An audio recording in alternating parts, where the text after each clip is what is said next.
Tooks, come here.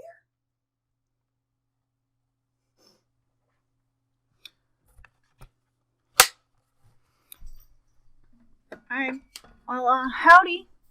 This might be the last kind of chunk, or at least the last session of recordings. I mean, you'll get to watch them in chunks.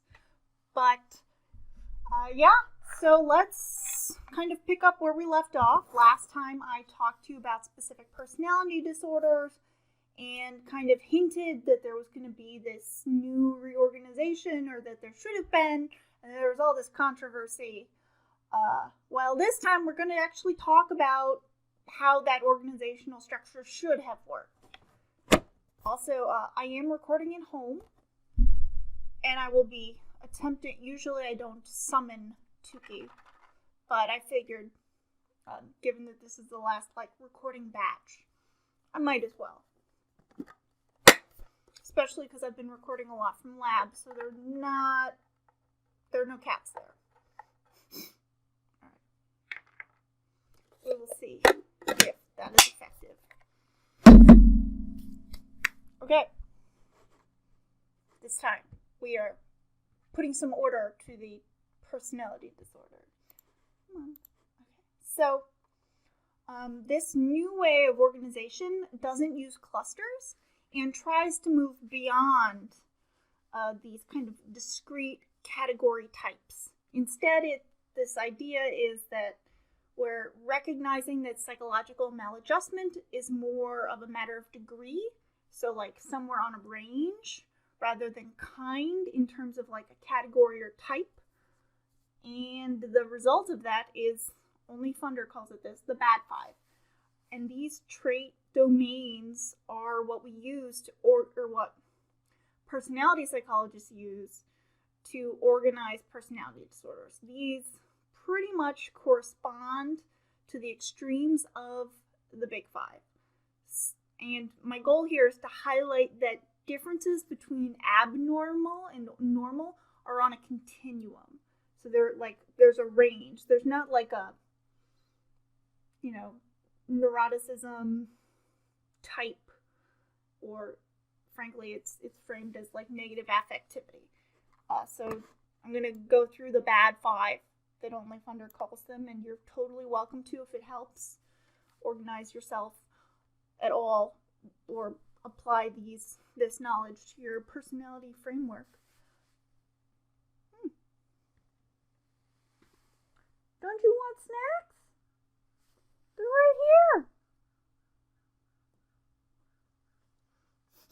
I think Tuki's been holding out. But anyway, let's talk about the bad five. So first, we've got negative affectivity. This is the tendency towards withdrawal from others and avoid emotional... I can't read. Let's back up. Negative affectivity is the tendency toward negative emotions. This pretty clearly corresponds with a negative emotionality or low levels of emotional stability. It's neuroticism, people. It's pretty much just super extreme neuroticism. Next, we have detachment, and that's this tendency to withdraw from and avoid emotional contacts with others. Next, we have antagonism. This includes deceitfulness, grandiosity, callousness, and manipulativeness. Third, we have, in my notes, it's slightly, order than in the slides. Doesn't matter. Disinhibition is lack of self-control. This tends to lead to impulsive behavior. So this is pathologically low levels of conscientiousness is one way to think about it. And lastly, we have psychoticism. This trait kind of corresponds with the tendency to have bizarre thoughts or experiences, kind of eccentric behavior. This one, you may recall from way back at the beginning of the semester, that Ising's kind of three, I think it's Ising's, but it's possible it's somebody else. that one of the like 3 types, or the 3, like having a big 3 model, was negative emotionality, positive emotionality, and psychoticism. Psychoticism is just pretty close to the same there as it is here. And I find it easiest to think about it as like extreme levels of openness. It doesn't match on perfectly, but I found that to be helpful in orienting my knowledge. So how do you diagnose a personality disorder using this new section of the DSM-5? Because it doesn't use clusters, and it tries to move, like, because this is a new way to organize. So you have to follow 3 steps. First, you have to assess whether functioning is severely impaired and rate that degree of dysfunction. So first step is ask, is something amiss? Is their ability to function as a typical standard human seriously impaired? Because you can't just be like quirky weird. You have to there has to be some fundamental problem that's impacting your life or the life around you negatively. If it doesn't impair you or anyone around you, it's not a disorder. So next, you have to assess whether at least one of the personality disorders is present. So one of the 6 that we've talked about. And then you assess the degree of of the 5 maladaptive personality traits.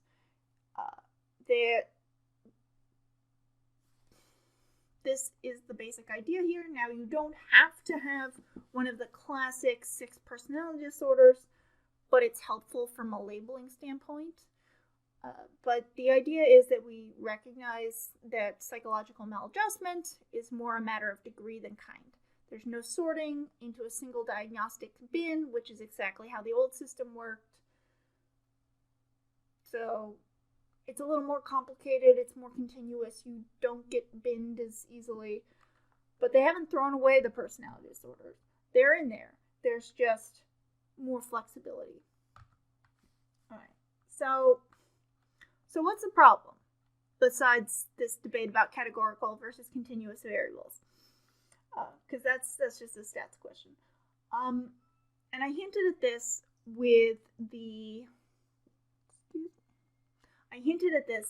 when I talked about antisocial personality disorder. There's this issue with pathologizing.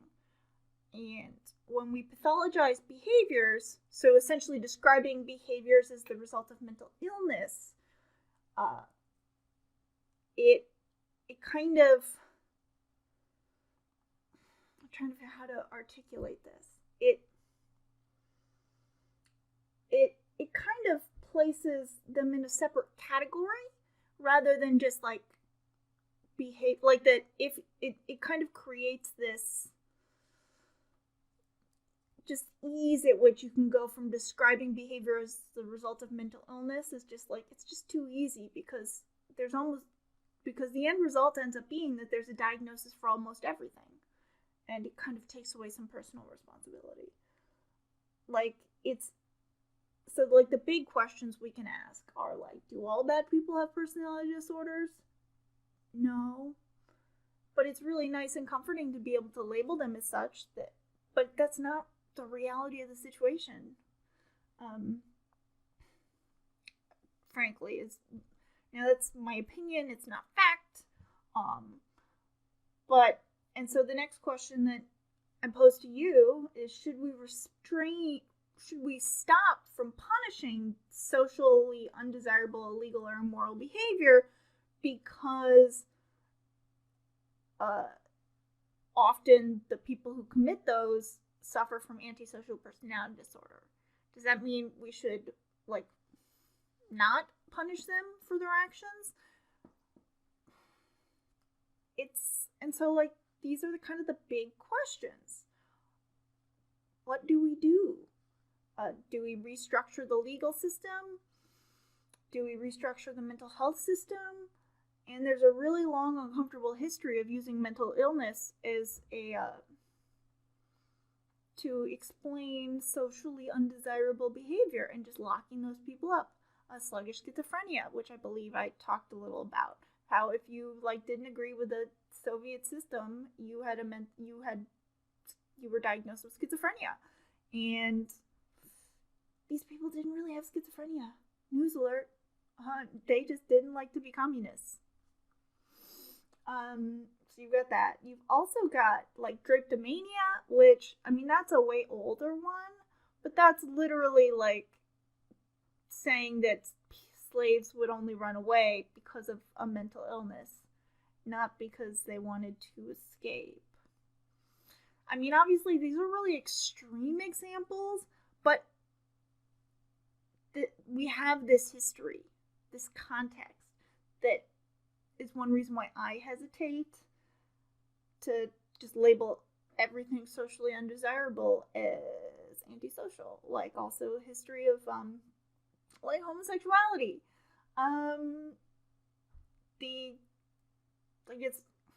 I come from a school of thought where it's not a mental disorder. It's got a genetic predisposition, and people do just love is love. So my point that I'm trying to make as I ramble a little here is it's not as cut and dry as diagnosis behavior. There's some ethical and just historical questions that we need to ask ourselves.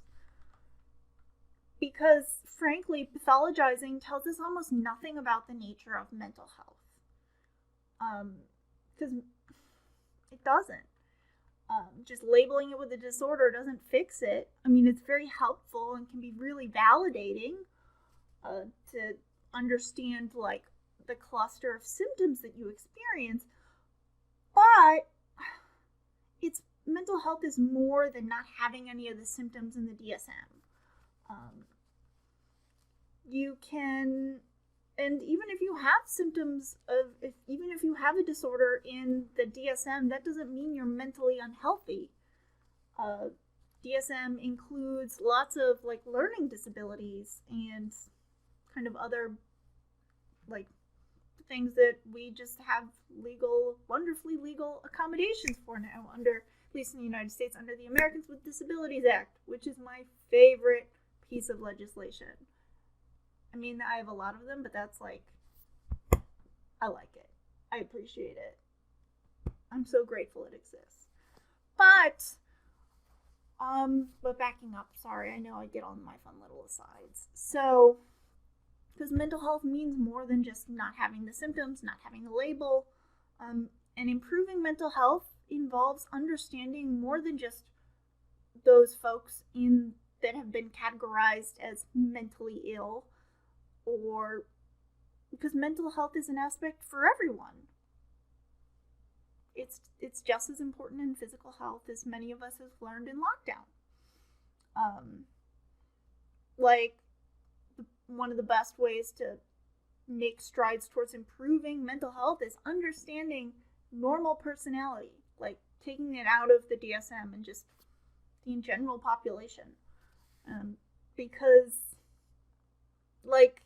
there's more to mental health than just mental illness or personality disorders. And frankly, this is one of the huge motivators of positive psychology, of just trying to better the human condition and not just get us from mentally ill to typical, is to go from typical to thriving. It's, where's our goal? It differs. All right. So, labeling. I'm almost done, I swear. So labeling can be really misleading. So while there are a lot of advantages to having a diagnosis, because you can get treatment, you can communicate with doctors and kind of not have to explain everything over and over again, because it's a nice catch-all for a cluster of symptoms or a constellation of symptoms. But it can be misleading. Because sometimes only a little, sometimes only a lot, because no one fits the exact criteria for any category. People can kind of be like on the border, or can have learned how to cope. So a diagnosis of ADHD in like childhood doesn't mean there's a big school of thought that I disagree with, that ADHD like disappears when you're an adult, but frankly it's just you learn to cope. Like the genetic components that likely drive that lower level of that like challenge of managing like attention and focus, those still exist and they're heritable. It's not like the disorder goes away. The ability, like the criteria have changed. How it's expressed has changed. We see this with lots of disorders where like there are gender differences in symptom expression. And so, in addition, you will also have things called comorbidities, where people will fit the criteria for multiple disorders. Does that mean that they have two distinct disorders, or does it really mean that they have a cluster of symptoms that hit both? Again, I'm very biased here and think it's more the latter than the former. But regardless, nobody fits the exact criteria. Often people will have characteristics of several categories, and even with like very clear criteria and rubrics, which you can do for diagnosis of mental disorders, or really any disorder, as well as like standardized short answer questions, even though you try and be consistent, not everyone fits exactly in the rubric, and we can't have a DSM that's 1,000 billion pages. I mean, we could, but that would be unwieldy. Just like when like rubrics will grow and grow. My point, is that those rubrics can be difficult to apply consistently and reliably, and people don't always fit into the classic criteria. Now, so what? So what if the labeling is hard? Frankly, it can lead to a limitation in understanding by leading. Often this is led by not taking people's feelings, outlooks, or rights seriously, just with that aspect of a label. It tends to decrease empathy. There's a saying among kind of the disability rights community, nothing about us without us, because often when people are making decisions and about like ordering of vaccinations or deciding how to prioritize patients, people with that label of disability will get bumped down, because those who don't have a disability, it's hard for them to, because either the disability reduces their likelihood of survival on average ever so slightly, but usually it gets down-weighted tremendously. I'm pretty sure I've dropped down a vaccine category because of, or back when we had the ventilator choices that were very hard to make, I would have, depending on where, I would have either not been allowed a ventilator, or just been dropped lower in priority. So, even though I'm a person. So, that's a thing.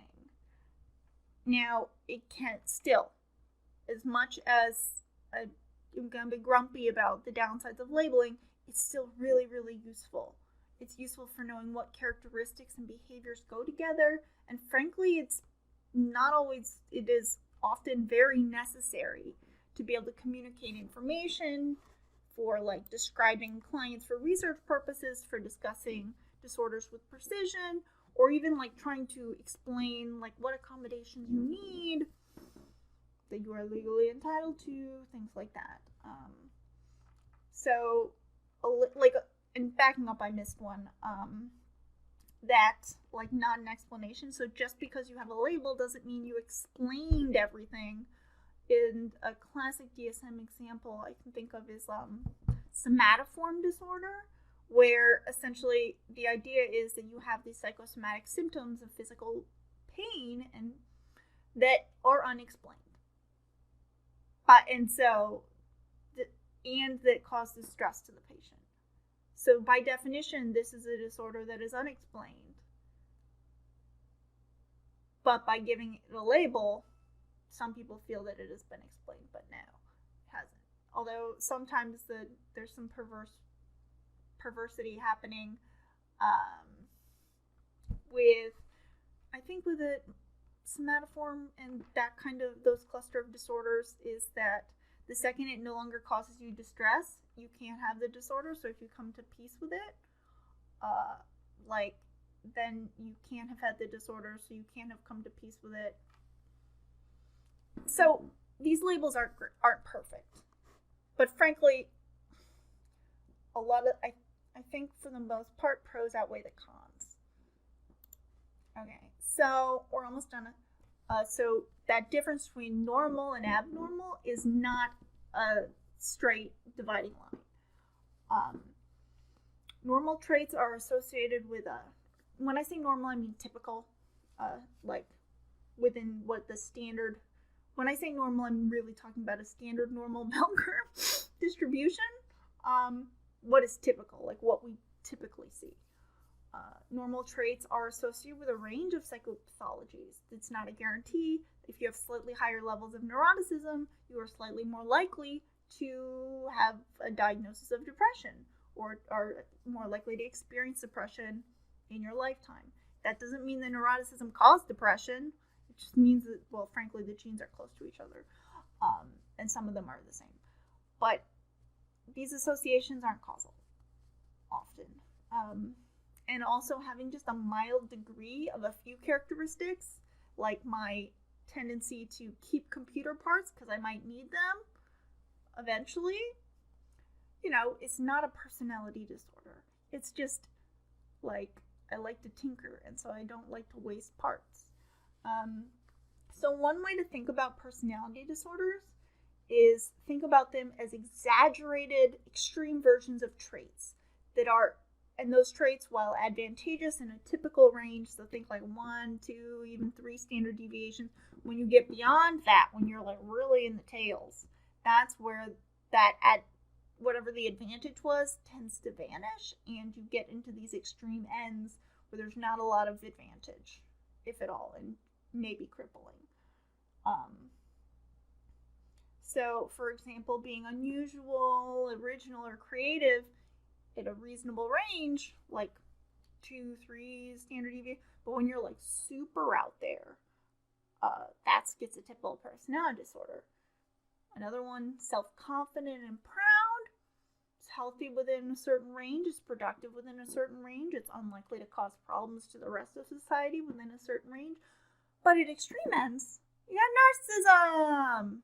Woo! Okay, so next time we are going to talk about personality and physical health. Tukey apparently is not into me or the treats. Right there. Can we focus? No. All right. He's not doing it. So I'm going to use this as an excuse to cut filming for now. And I'll see y'all later.